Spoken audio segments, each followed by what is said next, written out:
Hi കൂട്ടുകാരെ, പുതിയൊരു വീഡിയോയിലേക്ക് എല്ലാവർക്കും സ്വാഗതം. അങ്ങനെ തുടക്കത്തിൽ തന്നെ ദാസിനെയും അനുപമയും കാണിച്ചും കൊണ്ടാണ് എപ്പിസോഡ് തുടങ്ങുന്നത് കേട്ടോ. അങ്ങനെ അനുപമ ചായ കുടിക്കാൻ കൂട്ടാക്കുന്നില്ല. ആ സമയം ഭാനുമ്മ കൊടുന്നു വെക്കുന്നുണ്ട്, ഇത് കുടിക്കെന്ന് പറയുന്നുണ്ട്. അപ്പൊ എനിക്ക് വേണ്ട, ഭാനുമ്മ കുടിച്ചോ, എനിക്കുള്ള ചായ അവിടെയുണ്ട്. അത് കേൾക്കുന്ന ദാസ് പറയും, നീ കുടിക്കും മോളെ എന്ന് പറയുന്നുണ്ട്. അപ്പൊ അനുപമയാണെങ്കിൽ വലിയൊരു ടെൻഷനിലാണ്.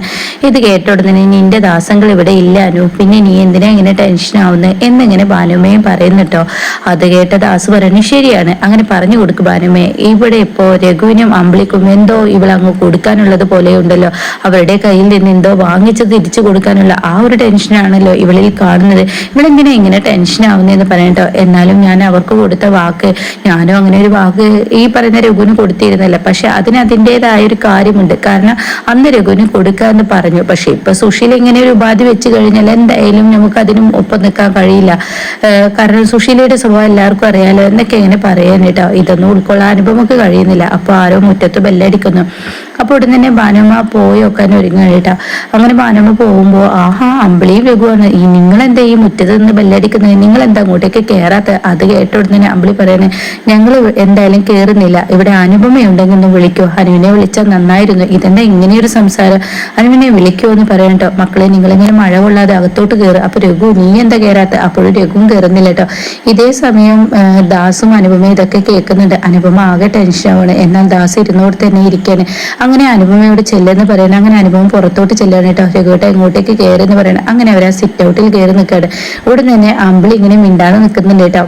ഇതേ സമയം രഘുവേട്ട, അമ്പിളി ചേച്ചി എന്ന് പറയുമ്പോൾ, എടി എനിക്ക് നിന്നോട് ചോദിക്കാനുള്ളത്, നീ ഞങ്ങൾക്കൊരു വാക്ക് തന്നു, ഞങ്ങൾ എല്ലാ പ്രതീക്ഷയും കൈവിട്ട് ആകെ ടെൻഷൻ അടിച്ച് നിൽക്കുമ്പോൾ നീ തന്ന വാക്കിലാണ് ഞങ്ങൾക്ക് പ്രതീക്ഷ രണ്ടാമതും മനസ്സിൽ ഇങ്ങനെ പൂത്തു തുടങ്ങിയത്. ആ സമയം ഞങ്ങളെ ഇത്രയും അപമാനിക്കാനായി നീ ഞങ്ങളെ അങ്ങോട്ടേക്ക് വിടരുതായിരുന്നു എന്ന് പറയുമ്പോൾ ഉടൻ തന്നെ രഘു പറയണം, അനു നീ ചെയ്തത് തെറ്റ് തന്നെയാണ്. നിനക്ക് ആ കട ഞങ്ങൾക്ക് കട വിട്ടു തരാൻ ഇഷ്ടമല്ലെങ്കിൽ അത് പറയായിരുന്നു.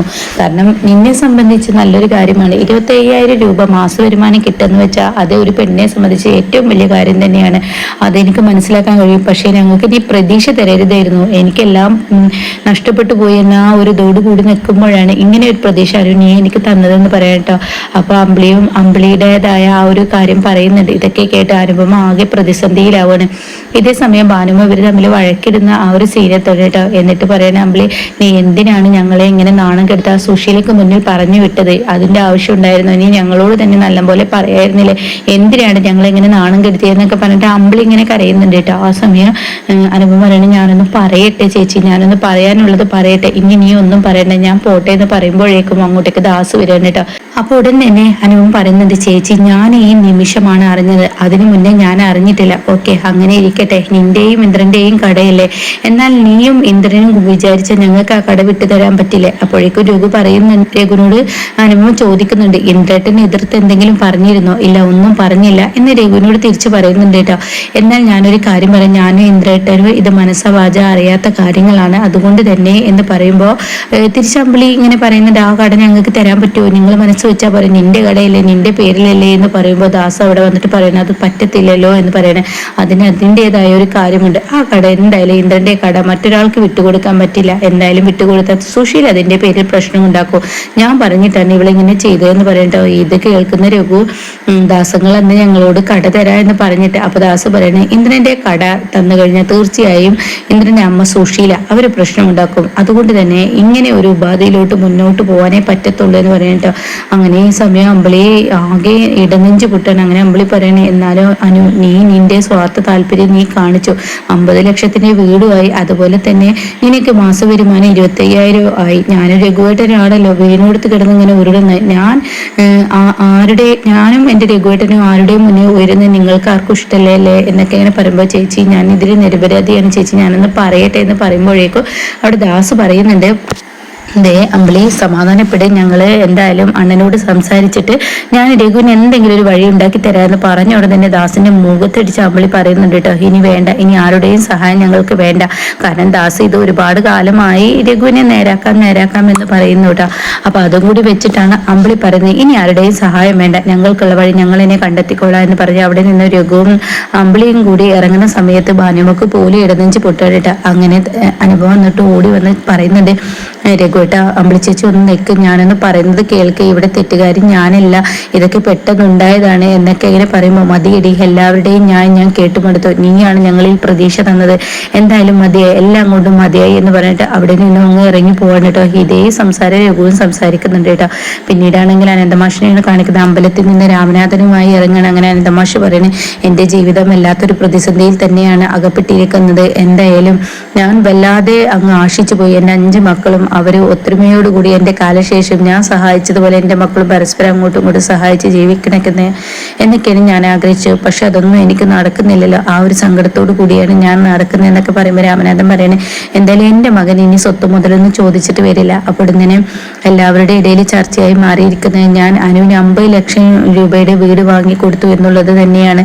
അത് ഞാൻ ചെയ്ത വലിയൊരു തെറ്റാണെന്ന് എല്ലാവരുടെയും കണ്ണിൽ കാണുന്നത്. പക്ഷേ ഈ അച്ഛൻ എന്തെങ്കിലും ചെയ്യുന്നുണ്ടെങ്കിൽ അത് എൻ്റെതായ ഒരു വഴിയുണ്ടെന്ന് ആരും മനസ്സിലാക്കുന്നില്ല. ഇതൊക്കെ ഞാൻ എന്തായാലും കൊടുക്കാനുള്ളത് കൊടുത്തു. ഇനിയിപ്പോൾ എൻ്റെ ചീരുമോൾക്കാണ് ഒന്നും കൊടുക്കാത്തത്, എൻ്റെ ചീരുവിലാണ് ഇപ്പോൾ വലിയൊരു മാറ്റം വന്നിരിക്കുന്നത്. അപ്പോൾ അത് കേൾക്കുന്ന രാമനാഥൻ പറയണേ, ചീരു അങ്ങനെ മാറിയിട്ടുണ്ടെങ്കിൽ ചന്ദനം ചാരിയാൽ ചന്ദനം മണക്കില്ല, അതുപോലെയാണ് വിനയൻ എന്ന ആ ആളുടെ കൂടെ കൂടിയതിനു ശേഷമാണ് ചീരുവിന് അങ്ങനെ മാറ്റം വന്നത്. മാഷത്ര വല്ലാതെ ടെൻഷൻ ആവണ്ട, എൻ്റെ മനസ്സിൽ കുറ്റബോധമുണ്ട്. ഈ പറയുന്ന രഘുവിന് ഇനിയിപ്പോൾ അനുപമ മനസ്സ് വെച്ചത് കൊണ്ട് തന്നെ രഘുവിന് 25 ലക്ഷം കിട്ടും. പക്ഷെ അവർക്ക് എപ്പോഴും എന്ത് കാര്യം നടക്കുമ്പോഴും ഒരു തടസ്സങ്ങളുണ്ട്. ഇനി എന്തെങ്കിലും എടുത്തി പോലെ വന്നു വീഴുമോ എന്നൊരു പേടി എന്നിലുണ്ട്. അങ്ങനെയൊന്നുമില്ല മാഷേ, അതൊക്കെ തോന്നലാണ്. എൻ്റെ മനസ്സിൽ അത് കഴിഞ്ഞാൽ മാത്രമേ സമാധാനമുള്ളൂ. അത് കഴിഞ്ഞിട്ട് വേണം എൻ്റെ ചീരുവിൻ്റെ കാര്യത്തിൽ എനിക്കൊരു തീരുമാനമെടുക്കാൻ. ചീരുവിൻ്റെ കാര്യത്തിൽ തീരുമാനമെടുക്കണമെങ്കിൽ എൻ്റെ മോള് അനുപമ തന്നെ വിചാരിക്കണം. അവളുടെ വീട് വിൽക്കാനുള്ള ആ സമ്മതം അവൾ എനിക്ക് തരികയാണെങ്കിൽ തീർച്ചയായും പ്രശ്നത്തിന് ഒരു പരിഹാരം ഉണ്ടാവുമെന്ന് പറയുന്നത് കേട്ടോ.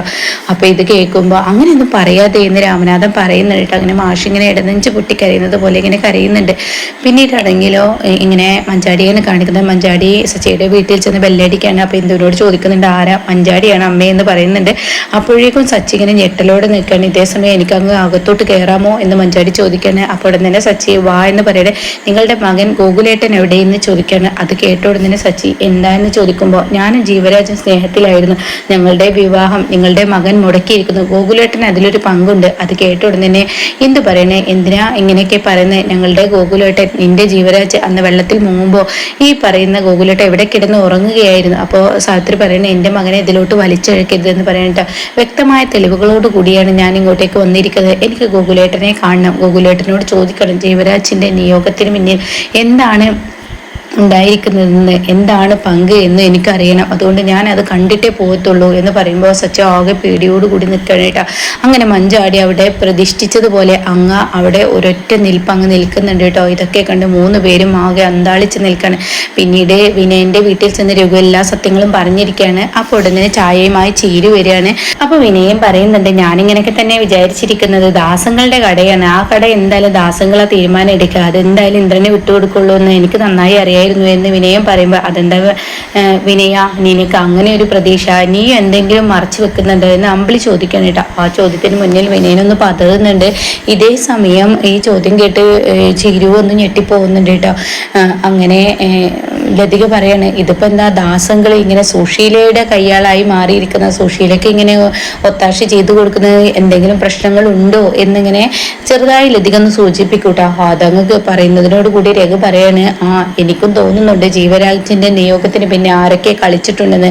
അപ്പൊ ഈ പറയുന്ന വിനയനും എന്തെങ്കിലും പങ്കുണ്ടോ എന്ന് ചോദിക്കാണ്. അപ്പോഴേക്കും വിനയം പൊട്ടിത്തെറി ഉണ്ടാവുകയാണ്. അപ്പോൾ ഉടനെ എന്തായാലും അച്ഛനോട് എല്ലാ സത്യങ്ങളും തുറന്നു പറയാണ്. എൻ്റെ രഘുവേട്ട നാട്ടിലായിരുന്നു, പലവരും പലതിൽ നിന്നും പല കളികളും കളിച്ചിട്ടുണ്ടെന്ന് മനസ്സിലായിട്ടുണ്ട്. ഒളിപ്പിച്ച് മഞ്ചാടിയെ നിർത്തലും മഞ്ചാടിയെ കിട്ടിയില്ലെന്ന് പറയലും ജീവനെ പോലീസിനെ കൊണ്ട് അറസ്റ്റ് ചെയ്യിപ്പിക്കണം, അങ്ങനെ പല കളികളും.